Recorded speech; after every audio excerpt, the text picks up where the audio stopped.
Fix-xogħol performattiv dik is-siġra f'nofs ta' triq, is-siġra u l-komunità ta' madwarha huma l-protagonisti ewlenin. F'din ir-rokna inwasslulkom tarif dwar din il-produzzjoni ta' Teatru Malta li qed tittella f'kollaborazzjoni mal-Malta International Arts Festival, festival organizzat minn Festivals Malta. Mela jisimha dik is-siġra f'nofs ta' triq.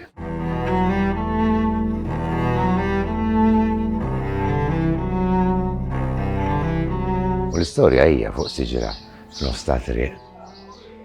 Imma mhix biss dwar hekk. Naħseb li Emanuel mibsuta mal-biċċa xogħol. Importanti ħafna li tiddiskrivi kultant l-assurdità tal-ħajja li ngħixu fiha.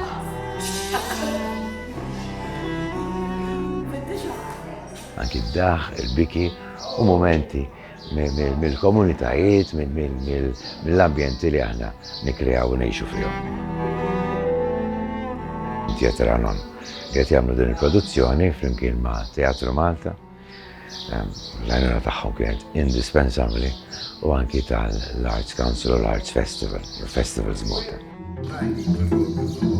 Din il-produzzjoni naħseb li kulħadd għandu jiġi jaraha għax għandha ħafna u ħafna elementi sbieħ. Nużaw maskaruni grotteski għaw bħal ma kienu jużaw fil-karnival, meta konti fejn kont. Niftakarhom daw kont mu pjaċir ħafna narhom. Il-kidba ta' Emanuel mifsud. Għandha kidba. Il-kidba hija xi ħaġa li tmisslek qalbek.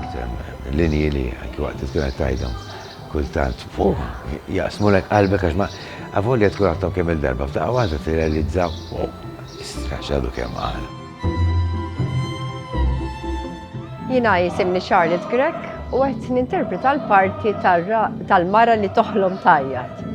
F'din produzzjoni hemm it-tema tal-ambjent, din hija mara li pjuttost hija misterjuża ħafna fil-fatti toħlom tajjat u permezz tal-karattru tagħha nsiru nafu x'kienet jiġri u x'ġara fil-passat f'din it-triq fejn kien hemm din is-siġra u hemm ħafna simboliżmu wkoll ta' tip ta' relazzjoni li kellha ma' dil persuna li issa probabbilment saret parti minn dit siġra.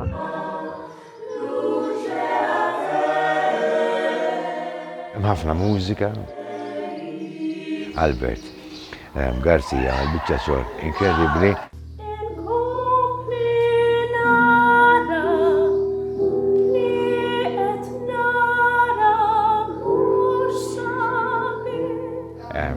Għed mill-iktar elementi importanti u ovvjament. Aħna l-mod kif nitrattaw il-mużika, nitrattawha mhux bħala appendiċi ħaġa żejda li qiegħda hemm biss bħala background, imma kważi il-mużiċisti huma parti mill-kast, parti mill-atturi. Hemm mument fej il-kast kollu qegħdin 16 jispiċċaw mużiċisti fil-fatt.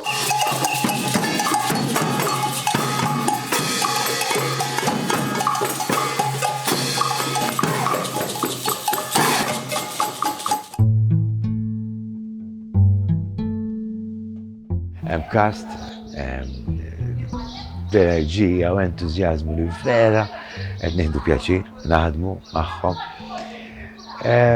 Ġemm ħafna elementi li naħseb li għandhom ikunu interessanti. Anki Jennings, id-designer tas-set, għamel biċċa xogħol tajba ħafna. Din il-produzzjoni se ssir fil-kampus tal-MCAST u ħad tiġri mis-16 ta' Ġunju għal 10 performances.